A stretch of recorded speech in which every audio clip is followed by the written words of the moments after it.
এই মসজিদগুলোকে কাজে লাগান, এখানে তালিমি বৈঠক চালু করেন প্রত্যেক সপ্তাহে। আমি যদি প্রত্যেক মাসে রংপুরে আসি, প্রত্যেক মাসে সময় দেবো ইনশাআল্লাহ। আপনারা এখানে ইমাম ঠিক করেন, খতিব ঠিক করেন এবং ওই যে টিচার ঠিক করেন, করে আপনারা কোরআন শিক্ষার ব্যাচ চালু করেন, কোরআনের তাফসীরের ক্লাস চালু করেন, তারপরে তুলনামূলক আরবি ভাষা শিখেন। মানে এগুলো শিখে নেন তাড়াতাড়ি, সময় নাই এগুলো, আমাদের হাতে সময় কম।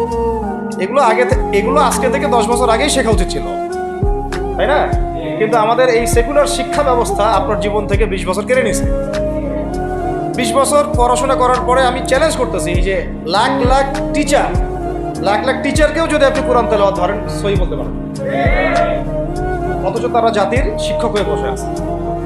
সেকুলার শিক্ষা ব্যবস্থাটা আমাদের জীবন থেকে পুরা ইসলামের হকটাকে নষ্ট করে ফেলছে।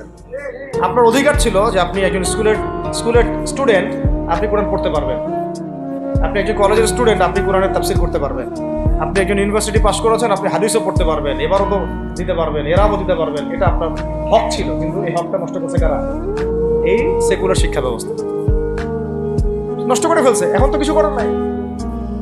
এটাতে আমাদের দোষ কি? আমাদের দোষ হচ্ছে আমরাই তো তাদেরকে ভোট টোট দিয়ে উপরে উঠেছিলাম। আমাদের বাপরা উঠাইছে, আমাদের বাবার উঠাইছে, তার বাবার উঠাইছে। আমরা তো ওই সময় ইনসাফ করি নাই, ফল আমাদেরকে ভোগ করতে হয়েছে। আপনি এই প্রসঙ্গটা দুটো কথা বলেই ফেলেন, নাহলে আমি মানে হকাদায় হয় না। একটা মুসলিম ঘরের ছেলে, তার অধিকার নাই প্রাইমারি স্কুলে গিয়ে সে কোরআন শিখবে? আচ্ছা, আমাদের মৌলিক অধিকার কি? খাদ্য, বস্ত্র, বাসস্থান, শিক্ষা, চিকিৎসা, 5টা বলি না? তো কোরআন আমার মৌলিক অধিকার না? মুসলিম পরিবারের সন্তান আমি, কোরআন আমার মৌলিক অধিকার না? তারপর প্রাইমারি স্কুল আপনাকে শিখায় নাই, হাই স্কুল আপনাকে শিখায় নাই, এমনকি কারমাইকেল শিখাইছে আপনাকে, বেগম রোকেয়া বিশ্ববিদ্যালয় শিখাইছে, এরাও শিখায় নাই। এমনকি বিসিএস ক্যাডার হচ্ছেন কোরআন ছাড়াই, ডক্টর হচ্ছেন কোরআন ছাড়াই, ইঞ্জিনিয়ার হচ্ছেন কোরআন ছাড়াই। এমনকি শিক্ষা কমিশন গঠন হচ্ছে, ওই কমিশনের লোকদেরও কোরআনের জ্ঞান নাই। টকশোতে এসে আবার ঠিকই পটর করে, কোরআনে পড়তেও পারে না, টকশোতে এসে পটর করে।